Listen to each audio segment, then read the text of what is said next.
Okoson Health TV, place where you're going to receive the best health tips on your body.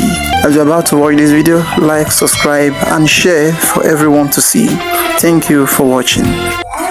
It's not enough that we bleed every month for a few days, and then we also have to deal with like breast pain, mood swings, cravings, but we also actually have to deal with a few more weird, well, I prefer to call them fascinating, things that happen when we're on our period, including period poops and butt cramps, period clots, pains in unexpected places, vaginal infections, and increased sex drive.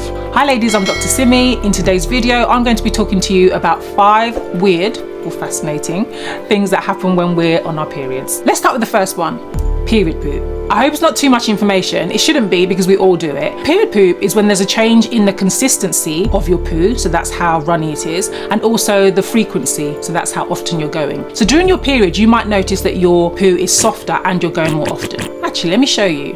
This is the Bristol stool chart, and it's like a visual aid to describe what the different poos look like. When you're not on your period, you might find that you have the perfect poo, so like a type 4. And then when you're on your period, you are making porridge. The reason for this is prostaglandins. Prostaglandins are chemicals that are made by the uterus, and during your period they help your uterus to contract so that it's expelling like the contents of your period, you know, the blood and the endometrial lining. But prostaglandin can also travel to and work on the muscle in your bowel, and when that happens, your bowels move more quickly, your food passes through your bowels more quickly, which means it doesn't have as much time to absorb the water, and you end up with period poo. It's actually quite temporary, and after your period is finished, then usually your poos will go back to normal. These prostaglandins can also cause trouble with your anal sphincters, which are your anal muscles, because they cause it to contract and tighten, and you literally do feel that as an anal cramp, which can be quite uncomfortable and painful. If you're getting this frequently, then do speak to your doctor, because there can be other causes of anal cramping, such as endometriosis. The next one is period clots. So period clots are clumps of blood which look like a jelly-like substance that sometimes deposit themselves on your pad or tampon when you're having a period, and you're more likely to get them if you suffer from heavy periods. They're basically just the lining of your uterus, which is the endometrium, breaking away during your period, or sometimes it's because you've got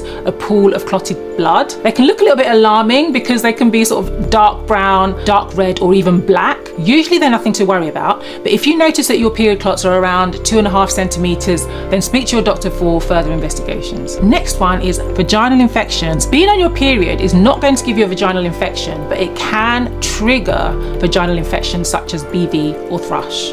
Vaginal pH is acidic, it's about 3.5 to 4.5, but period blood is actually pretty neutral, so the pH is about 7.5. So when you're on your period, the blood is going to change the environment of your vagina by making it less acidic. So now that it's less acidic, this is a perfect opportunity for candida or anaerobic bacteria, which might be living there normally but in small numbers, to overgrow and basically take advantage of the fact that the vagina is less acidic. And if it's the bacteria that overgrows, then you can get BV, and if it's the candida that overgrows, then you can get thrush. I just now know what happened. What? So basically, the lactobacilli died because the BV killed them off. No, it's more like vagina's there just getting on with its life, enjoying itself, all acidic. The acid is like killing off all the bacteria. Then the period comes along and makes everything neutral, and now the vagina's not acidic anymore, and the thrush is like, party. They've got their bikini on, they're spreading everywhere.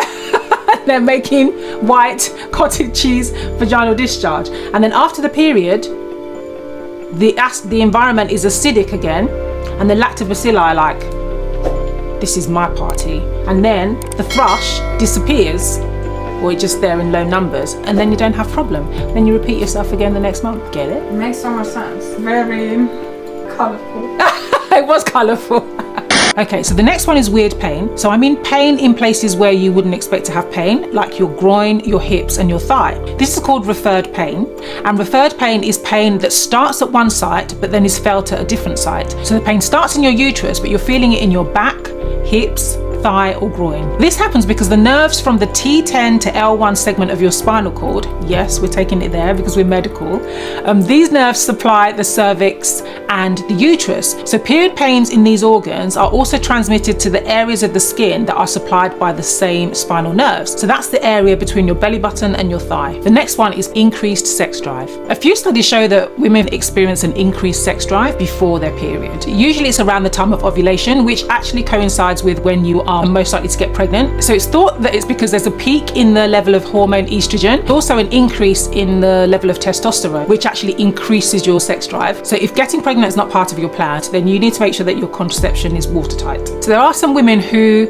report that actually they have an increased sex drive on their period. And there are a few theories about this, including increased blood flow to the genital and pelvic region, which might help to make things more sensitive down there and then increase sexual arousal. Another theory is that during your period, your progesterone level, which suppresses your sex drive, is quite low, and your estrogen level, which increases your sex drive, is starting to rise. So this might be why some women have an increased sex drive on their period. Also, some women feel less worried about having sex during their period because they think that this is the safe time and that they can't get pregnant. So this can help with increasing sexual desire because you're not as worried, but that's actually a false sense of security because you can get pregnant on your period. But the important thing to know is that there isn't a normal sex drive because there's such a huge variation between different people. Although your sex drive is linked to your hormones and therefore your menstrual cycle, it's not the full story. It's actually quite complex. There's a complex interplay between your mood, your stress level, your sleep, your body image, your emotional and mental well-being. Even religious and cultural factors come into play as well. Thank you for watching. If you found this useful, please do share it.